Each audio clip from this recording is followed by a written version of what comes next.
Team, we're back working on the 63 C10 again. We've kind of stepped away from the body work and now we're working on the chassis. We've got my C-notches in the mill. We've got the chassis already cut.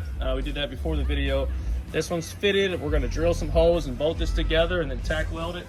If you look over here, basically all this is just a bolt-in C-notch so that when we lower the truck, it clears the rear end when it's, suspension, right here.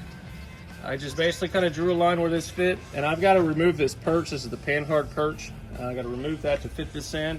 I'm going to kind of just, we'll fit it in like so, like you see the other one. As you can see, we've got our handy dandy clamps. It's kind of holding all this in place. It's probably the hardest thing is getting it to fit to the chassis. We'll show you some videos as I'm talking of us kind of fitting this and stuff like that. So stay tuned, here we go. So one thing I didn't talk about in the other video, if you look here, our magical chair, okay, there's nothing on the back end of the chassis. And I've got another Chevy truck over there that I didn't, at the time I didn't know what I was kind of doing. But I've got this support in the back end of the chassis, kind of where it's stationary. If you look, just me lifting up on that a little bit, I don't know how well you can see that. Get closer. Let's see if you can see the chassis flexing. I don't know if you can see that moving.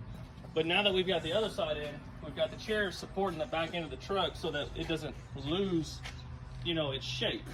So make sure you support the back end of the chassis is what I'm talking about. Here we go. With that piece of block right there. It could be something other than a chair, of course. If I had another jack or something like that, that was a little bit more, a little bit better than a chair, but it'll work.